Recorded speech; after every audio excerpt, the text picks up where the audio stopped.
Hey guys, Grant here. I want to tell you all about my friends at Black Bear Inn and Suites of Gatlinburg who are making it possible to bring this episode to you. As you guys know, I grew up in East Tennessee, and there are two things that all East Tennesseans have in common. We all love the Vols, and we all love the Smoky Mountains. Since I've moved to Nashville, I've been unable to get my Smoky Mountain fix in, but thankfully, our friends at Black Bear Inn and Suites of downtown Gatlinburg have me covered. They are conveniently located at 1100 Parkway and are within walking distance of all the major attractions and best food that downtown Gatlinburg has to offer. To book your Smoky Mountain getaway today, visit blackbeargatlinburg.com or call 865 436 5656 or toll free at 1 800 933 0777. Hey y'all, Jordan here. I wanted to tell you about our friends at Three Kings of Cardboard, the go-to spot to upgrade your sports memorabilia collection. Check out their Facebook group and eBay at Three Kings of Cardboard. I have dealt with them personally and will not deal with anybody else. My favorite item is my Jalen Wright 1-of-1 Bowman U Superfractor that they pulled me. Check out our friends at Three Kings of Cardboard today. Welcome to this edition of the Vawlin Out podcast. I'm your host Jordan here with my co-host Grant Williams. How you doing tonight, bud? Man, Jordan, I am good. How you doing, brother? Buddy, I'm fantastic, man. Tonight we got Boogie Bentley on from the Talkin Ball network. How you doing tonight, Boogie? Living the dream, brother. Ready to talk some Vols with some fellow Vols. Yes, sir. We've been looking forward to this all week, man. Let's just get down to it, buddy. Man, some big news dropped this week. We're Tennessee's being investigated by the NCAA, man. Again, right? Again. Like I got home yesterday and I was going to sit down. I was going to make a video, talk about recruiting, the rankings, how everything shifted. The guys get 5 stars, guys lose 5 stars. People get outraged. And I just sat down and pulled up Twitter and boom, here comes the news. And it's kind of crazy to go back and follow the timeline, right? It's Pat Ford. People tell me it's Pat Ford Day. Whichever one it is, I'm going to call him the other one because the guy's an idiot, right? He tweets out, he says Tennessee's under investigation. I don't know if you guys saw the article. Yeah. Like he says in his tweet, they are under investigation. The headline of the article says they could potentially be under investigation. His entire article was a big nothing burger, but it fired up the internet. Everybody was talking about it. Everybody's buzzing. Here we go again, right? That's what you're thinking is here we go again. And I'm still seeing it on my channel. A lot of people are nervous. They're anxious. Oh, we're in trouble. Nico's not going to play. Guys, chill. Let me tell you what I am confident about this thing. The reasons why I'm confident, because of the response from Tennessee. You know, the way Dondi Plowman put out that letter, and she put the NCAA on blast. I don't think you do that if you're guilty. And I think if you follow, everything that she said in that letter, talking about how the NCAA is failing and the rules aren't clear. And it's like you're trying to come back on us now for something that happened in 2021, 2022, after you've changed the rules. And then you take it further, the knockout punch to Charlie Baker, the NCAA president. Hey, man, you said in your testimony you wanted to meet with the different schools and members of the associations involved. And guess what? We reached out to you, and you refused to meet with me and Danny White. So I think the confidence in Dondi Plowman, the day that we're recording this, she put out a statement to the media, met with the media. She's confident, man, and she's going to bat, for player rights, and I think that's huge for Tennessee. Well, what I love so much about what she said in that statement she put out yesterday was basically she just cut a promo WWE style and said, bring it. We're going to be locked and loaded. Vol Nation is going to make your life miserable if you try to take this away from us. And I love what she did, kind of like what I told you before we hit record. I was at the basketball game yesterday, and we'll be breaking that down a little bit later today in a different episode.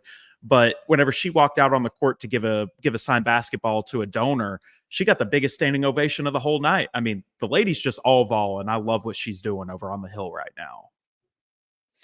Yeah, man. Boys, Dondi Plowman and the NCAA is the beef none of us knew we needed in our life right now. Plain and simple. It's awesome. I love to see it because she ripped them, and it was great. That was something that's needed to be done, and it finally happened, and we got it. And Tennessee's about to possibly do something really big with this. You know what I'm saying? Yeah, I think other fan bases are starting to jump on board, and they understand that it's not really Tennessee versus the NCAA. It's college football versus the NCAA, right? And again, something that I mentioned in that earlier there was, going to bat for the players. And that's why so many people are worried about recruiting. What's the impact going to be on recruiting? Schools are going to negative sell this and negative sell that. I think this is a home run for Tennessee. I think they can sit down with players and families and say, look, we are going to bat with them because they are trying to restrict what you can do, what you can earn, what you can gain. Like the whole basis of the lawsuit. I'm not – somebody DM'd me today and said, hey, make sure you read through page 3 and 4 and get into the bylaw. And I'm like, do you think I'm going to sit down and read 20 pages worth of legal jargon that I'm not going to understand? No, I'm going to go to CBS. Let me read this to you guys. Let me bore you guys for just a moment and read this directly from CBS Sports. It says, in Tennessee and Virginia versus the NCAA, the states are seeking to do away with NIL guidelines adopted by the NCAA in July 2021. It says those guidelines have been modified since their initial introduction, which is what Don D. Plowman has said, plenty of times. It's like, where are we supposed to go with this? You're not clear on your rules and regulations. It says the suit alleges that the NCAA has violated antitrust laws. Guess what? That's what happens when you go from being amateur college athletes to paid professionals. Are you going to restrict what I can or cannot earn? It goes on to say, by denying athletes their ability to earn full compensation for their name, image, and likeness, the plaintiffs, including the attorneys general of Tennessee and Virginia, may, in a matter of days, seek a temporary injunction that could suspend NCAA's NIL rules and limitations.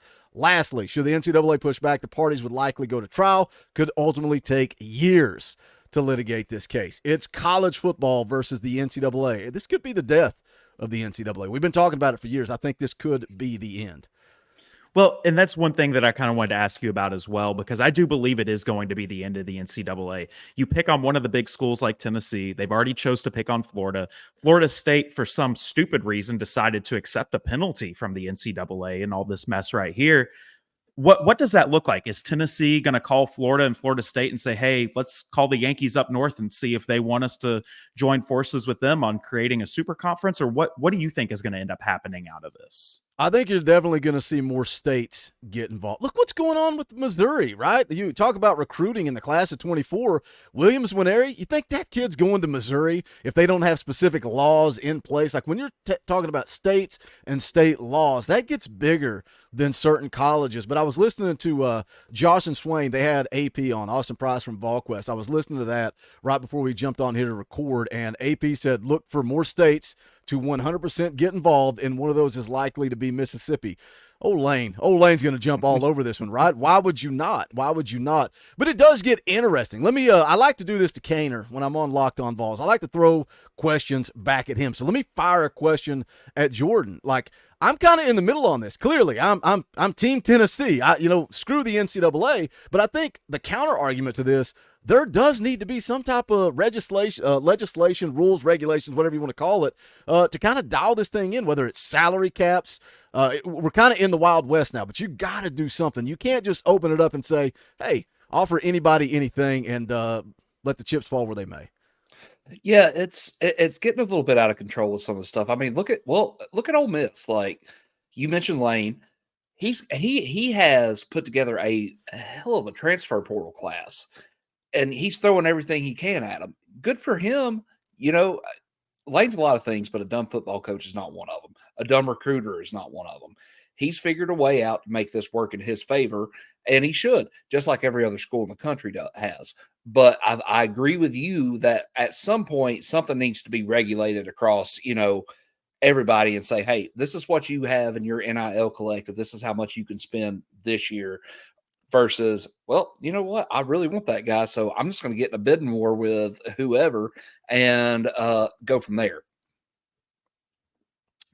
That's just what I think. At the same time, though, it's nice being able to be like, you know what? We can walk in out here. We can offer this guy a little bit more money than this guy because we got it and get who we want.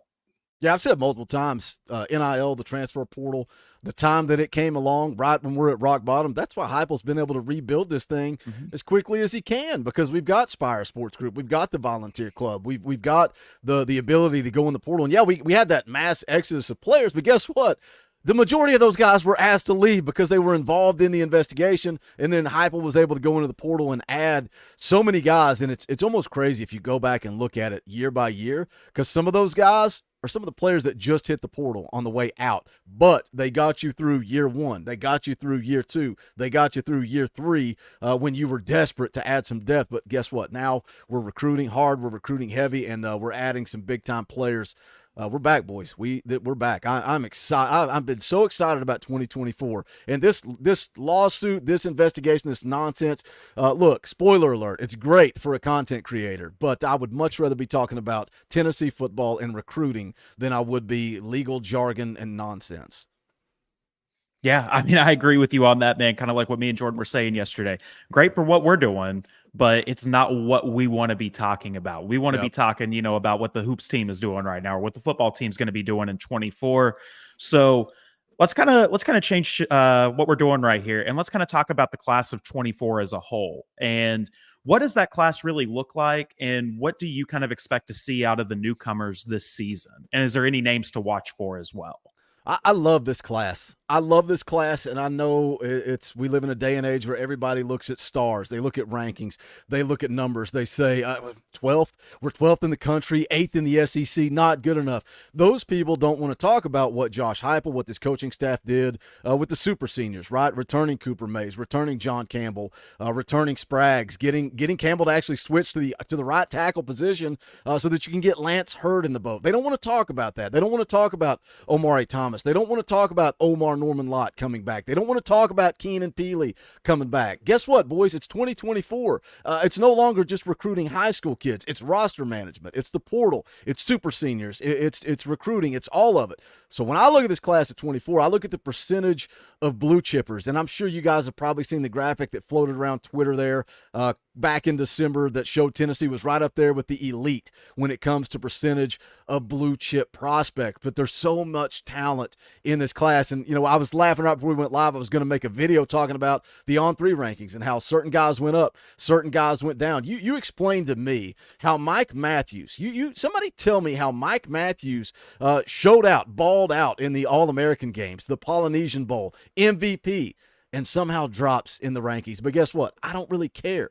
I don't care. It doesn't matter. This coaching staff has proven that they know how to evaluate talent. They've proven that they know how to develop talent. I think Mike Matthews, Braylon Staley are a couple of studs. I've not had the opportunity to speak with Mike Matthews. I did have Braylon Staley on the Talkin Balls network when he committed. I had a short little interview with him. Great kid. His dad is a great guy. Anybody that's active on Vawl Twitter knows exactly who Brian Staley is because he is out there everywhere. He bleeds orange, man. He may be from South Carolina. He may live in South Carolina, but he bleeds orange. Jordan Ross, that dude's a stud. I've said it time and time again. Y'all better enjoy James Pierce in 2024 because he's gone. He's going to be off to the NFL. I think he's going to be the first defensive player drafted in the upcoming draft after his junior season.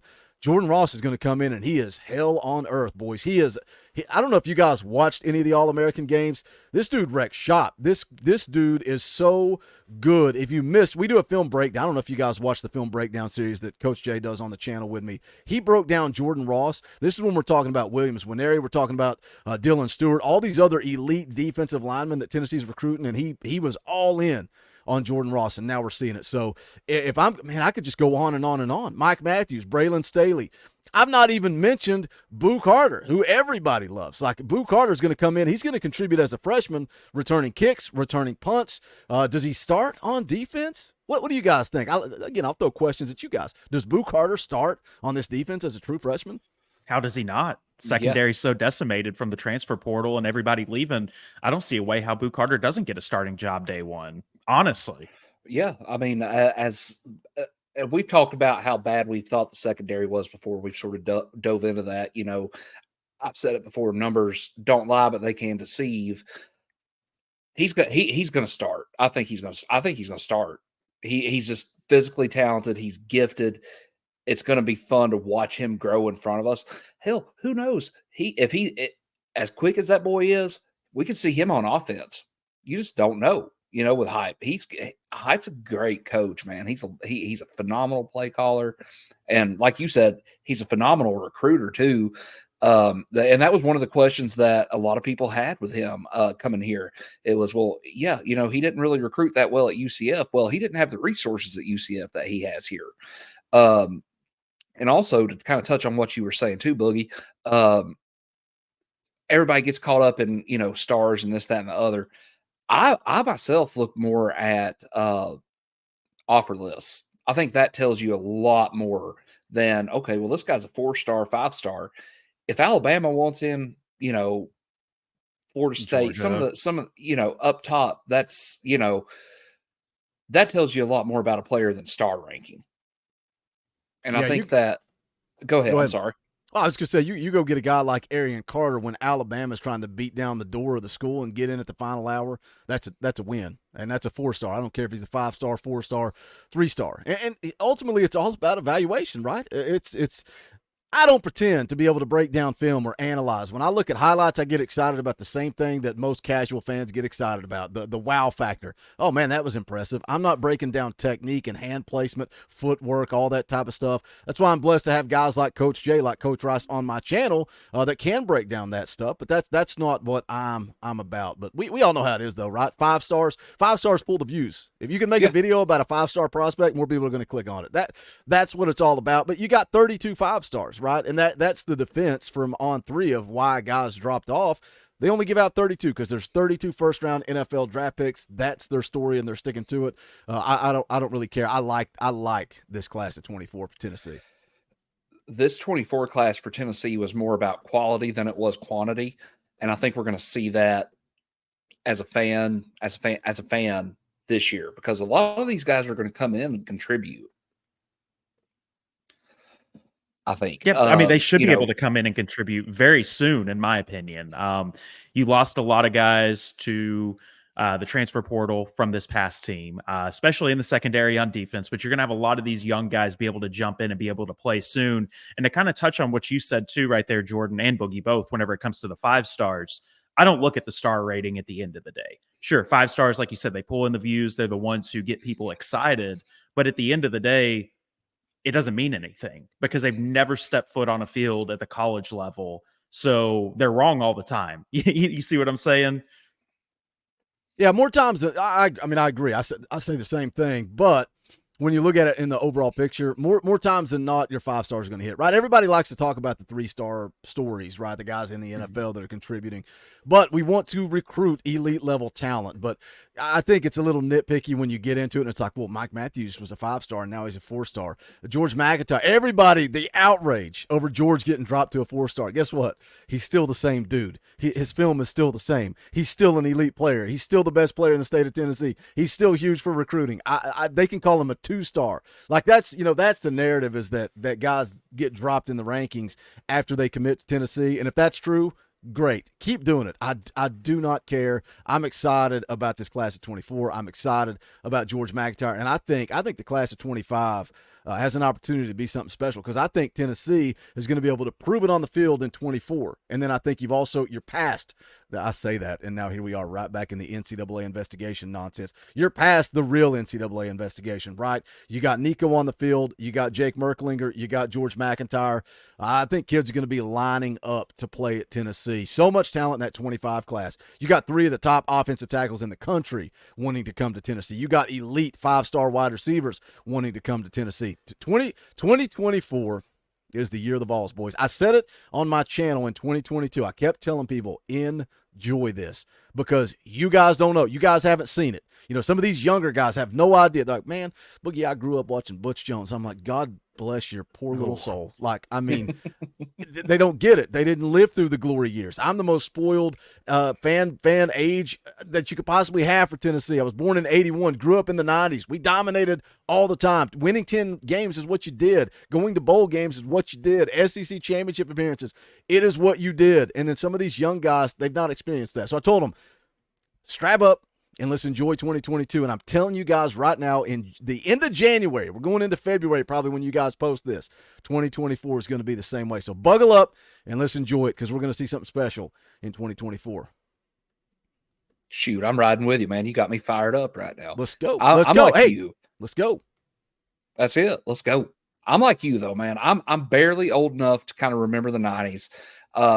Thank God I had a daddy that loved the Vols like I do now. That's where a lot of it comes from. I'm old enough to remember the 98 national championship, and I'm old enough to remember, 10 wins was a bad season for us. Anything less than a New Year's Day bowl was, it's like, okay, well, maybe next year.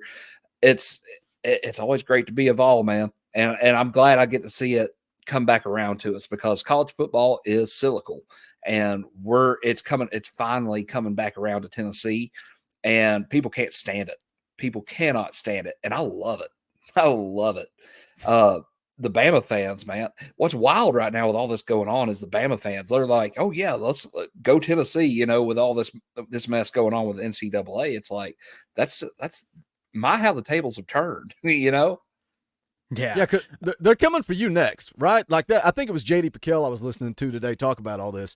He's like, these other schools are supporting Tennessee because guess what? They're coming for you next. They're coming for everybody. It ain't just Tennessee. It ain't just the state of Virginia. It's it's college football versus the NCAA. That's what we're seeing right now.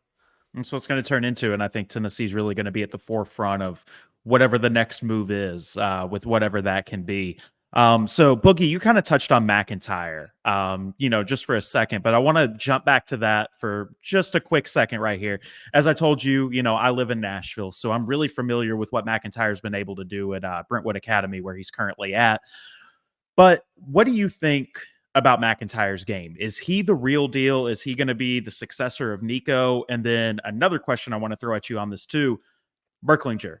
Is he even going to ever see the field at Neyland, or is he just going to hit the portal after this year's over with because his chances of playing are very slim with the news of McIntyre joining the Vols? Let me start with Jake, because what I like about Jake is he's a dog, man. He's a competitor. He doesn't care. If you got the guts to come here and commit to Tennessee behind Nico, and guess what? He knew George was behind him. He knew George was in the class of 25. He knew there was a very realistic possibility that George McIntyre was going to end up at Tennessee. But guess what? Jake did not care. Jake said, come on, I'm a competitor. I'm going to come in and I'm going to compete. But this is the world of college football in 2024, right? We've already seen it with Taven Jackson.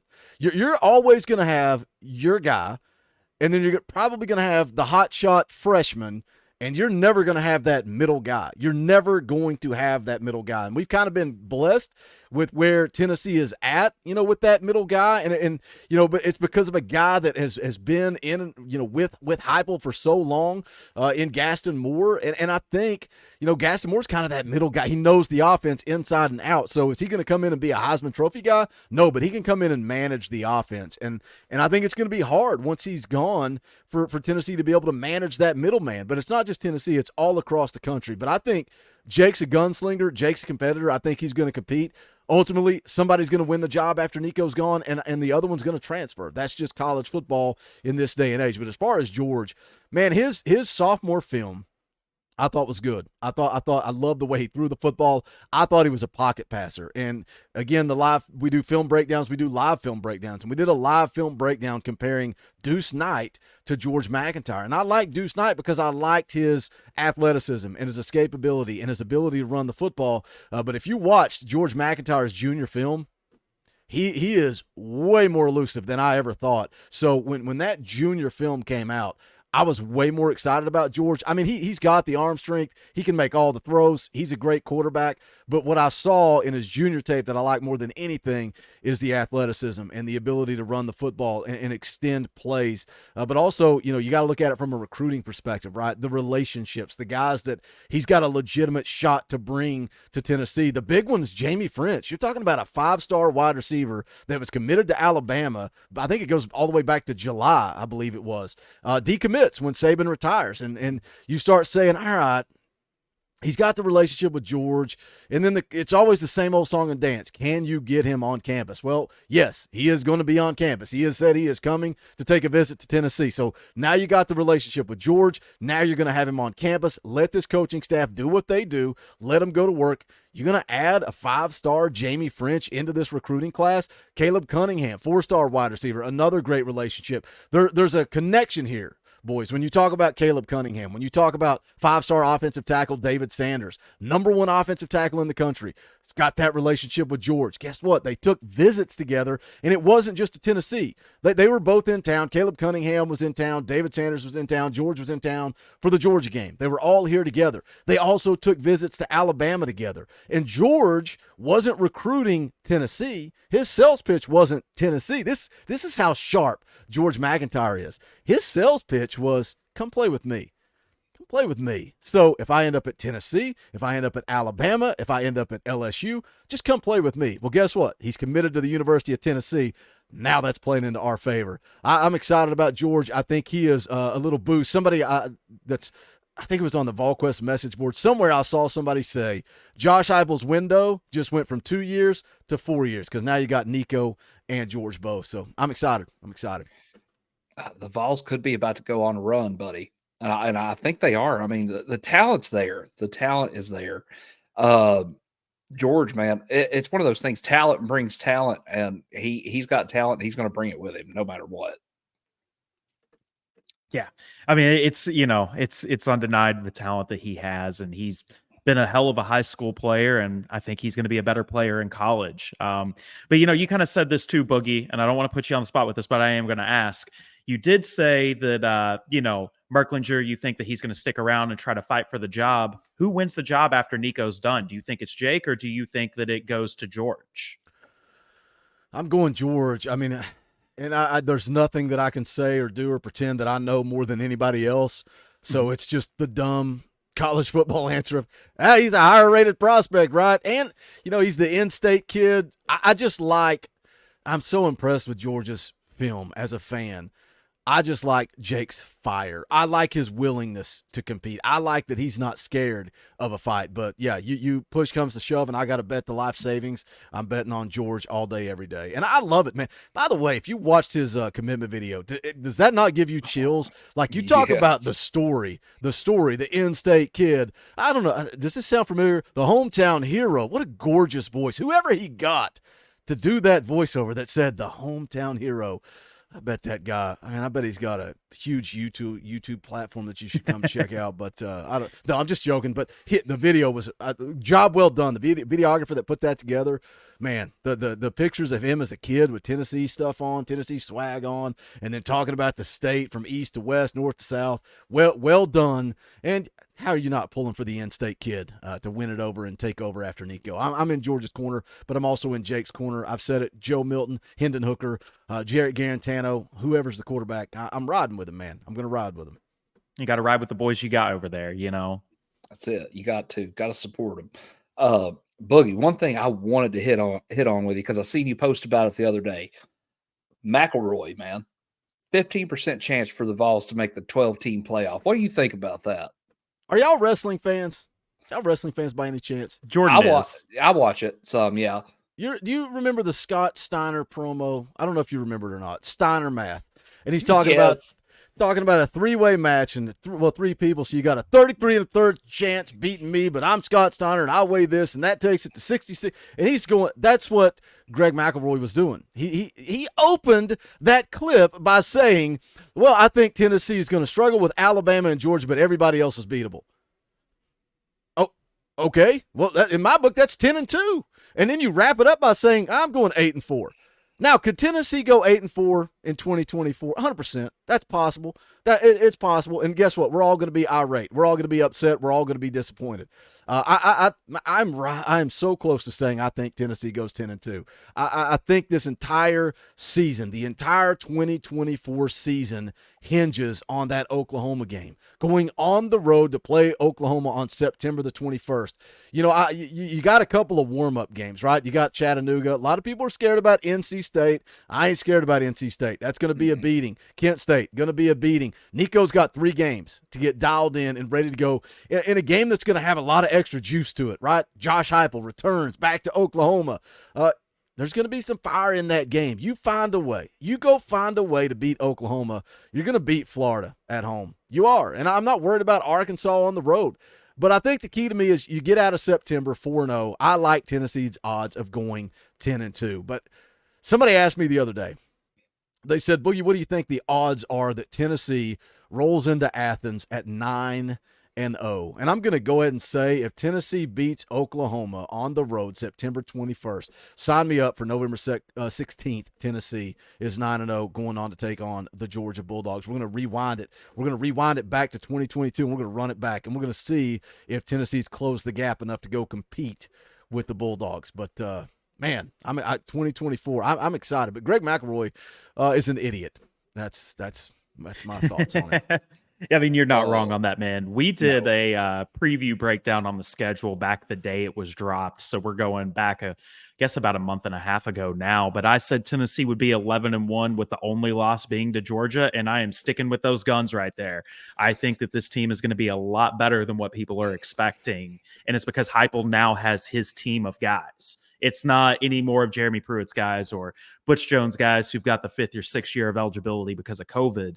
It is all Josh Heupel guys at this point. I think I picked on that, Grant. If I remember correctly, you correct me if I'm wrong. I think I picked 9-3, and that's weird for me because usually I'm the resident homer. I'm like, yeah, hell yeah, and I'm normally the nega ball. 15-0, we're going all the way, you know. But I am with you on that, Boogie. That Oklahoma game, buddy, that's the swing game. And if Tennessee can go out there and get that win, I think that puts a lot of Hype can't win on the road business to bed because he's going to have another couple of good shots going on throughout the season to do that too. But get that one early in the year like that, man, that Vol Nation's going to be through the roof hyped up. That's what that game, that's why it's so big. You win that game, I can see 11-1. You lose that game, I can see 9-3. So maybe I'll go in the middle of you guys. You guys can take 11, you can take 9, and I'll take 10, and we'll call it a day. There we go. Me. Split the difference. I love it. Well, boys, you want to play some start bench cut? I'm a little nervous now. You're a little nervous. Well, Boogie, this is all Vol related, so it should be easy since you're a Vol fan just like we are. But I have prepared 3 start bench cuts for today. So, boys, start bench cut the best Vol logo: the Rifleman, the Vol Star, or the interlocking UT. Oh my gosh. Let's see. Start bench cut, the Rifleman, the interlocking UT, and the Tri-Star. The Vol Star, the one that's got like the Rifleman with the Vols with the star and the O in it. So what's the other Rifleman? Just the Rifleman himself? Yeah, just the Rifleman itself, yeah. Oh, my gosh. See, I like the old school logo. Like, I think I have shirts with all 3 of those logos. I'm 99% sure I have shirts with all 3 of those logos. I'm going to start the interlocking UT. I love that interlocking UT. I think the baseball team brought it back. The black hat with the interlocking UT. Mm-hmm. I had that from back in the 90s. Like, I love that hat. So we're gonna start the interlocking UT. Bench cut, I really don't have a preference. I will probably go bench, just the regular Rifleman cut, the Rifleman with the star in the middle. But the interlocking Jordan? UT is no doubt. Oh yeah, it's one of the best. Jordan? I'm starting Rifleman, bench and interlocking UT, cutting the Vol Star. I'm gonna start the Rifleman. I'm gonna bench the Vol Star, and I'm going to cut the interlocking UT. But I have, like Boogie said, I've got shirts with all 3 of them on it. Yeah. And those are the ones I wear the most. I mean, it's hard to kind of pick against those. So next one we've got the best football uniforms from 2023 season. And these are just, no, these are not all alternates, actually. I'm sorry. I didn't read forward. Start bench cut, dark mode, smoky gray, or the Stormtroopers. I'm going to start dark mode. I'm going to bench smoky gray, and I'm going to cut the Stormtrooper. I'm a uniform junkie. I know a lot of these old heads hate them. They're like, we're orange. No, son, I loved when Chip Kelly was at Oregon and they had 72 uniforms. Like, look, clearly I love the alternate uniforms. I got every helmet over here. Bring back the orange. Stop the denial. Stop acting like it was a helmet's fault. It's not a helmet's fault. Let's bring back the orange dome.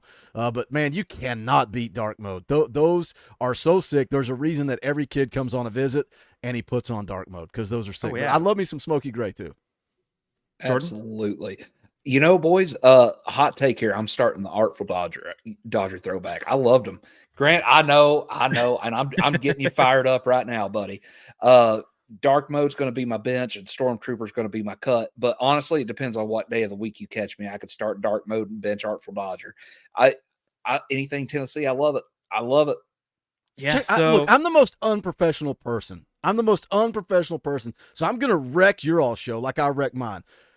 You give your answer, Grant. You give your answer, and I'll be back in 2 seconds while you give your answer. Okay. So I am going to start the Stormtrooper. I'm going to bench the dark mode, and I think the Artful Dodger Smoky Gray might have been the ugliest jersey I've ever seen in my entire life. So I am going to have that one as my cut. Oh, man. Wait, what did you cut? I cut the Artful Dodger Smoky Gray because I hate this those. one. This beautiful Nico Iamaleava Artful Dodger. Like, I love the Artful Dodger when they brought it back for Ainge and Schaefer. Yeah, when they brought it back with Smoky Gray, I was like, this is sick. This is sick. So I had to buy it. I had to buy it when they dropped it with Nico. Well, you know, my only thing on that is I love the Artful Dodger thing, but don't mess up the Smoky Gray because you have the best. I mean, well, hang on. I ain't going to say that yet because that's part of the next start bench cut. But you have a great helmet with it, and it takes away too much by having the orange top on it, in my opinion. That is the only thing for me right there. Man, I was at that game in 2004 whenever they debuted that with Ainge and Schaefer, and I loved it. I was 13, 14 years old, and I loved it. And then this year they dropped that, and I'm like, I seen it hanging up at a Dick's and up in Morristown, and I was like, that looks pretty slick. And I think it's one of those that you either love it or you hate it. Yes. I love it. It's polarizing for sure. I took my daughter to homecoming. Like, look, when you're in this business and you pay the bills by doing post-game shows, it's hard to take a day off. But when my daughter came to me and was like, I want to go to a game, I was like, okay, I'm about to break all the promises I made the audience. We're going to go to the game. And so we went down for homecoming. We went in the Vawl shop, and I saw that jersey, and I'm like, I got to have that. And then I sat there and talked myself out of it. And then after Christmas, I was like, I'm buying myself a Christmas present, boys. And that's exactly what I went and did, was buy myself the Smoky Gray. I love it. I love it. Well, and so there's one thing I am going to say on this too. And for any of the listeners, if there's a jersey you see that's Tennessee that you want, buy it that day. Don't make the same mistake I did. I wanted a Hendon Hooker jersey back in 22, waited too long. Then they sold out of all of them. And Fanatics, for some reason, thinks that it's a bad word to put Hooker on the back of a jersey. So I can't even customize one. Seriously. I've tried. Yeah. That's ridiculous. And it's like, I won't wear the bootleg one. So it's like, okay, I'm just going to have to bite the bullet and buy one off somebody off Facebook Marketplace one of these days. But you cannot do it. So for the final start bench cut, boys, I have best alternate helmet in Tennessee history. Start bench cut, dark mode, smoky gray, or all orange. I'm starting this bad boy because that design on that helmet and that's a mini helmet, and look how detailed it is. Oh, yeah. You can't beat the smoky gray alternate helmet. I love it. Besides that, even though I just went on a rant about the orange helmet, I'm going dark mode, and then I'm gonna cut the orange helmet. But I do like the orange helmet. I don't love it like I do smoky gray and dark mode, though. I agree with you on that, Jordan. Oh, I'm starting the orange helmet. I don't care about the stigma that comes with it. I don't care. That it was not, like Boogie said earlier, not the helmet's fault. It's just a bad night in Columbia for us, But then I'm going to bench the smoky gray and cut dark mode. I am going to start the smoky gray because, in my opinion, that is the best alternate helmet in all of sports, in all of football. Honestly, I love it. I love the mountain design on it. I'm going to bench the dark mode, and I'm going to cut the Clemson knockoff ones. I just do not like those. I think, stick with the white or wear one of the black or the gray. It just needs to be that way. But they can make the alternate helmets so much better with an alternate logo on the side, like the Rifleman or something like that. That's what I want to see next. But boys, this has been fun. It's been a ton of fun, man.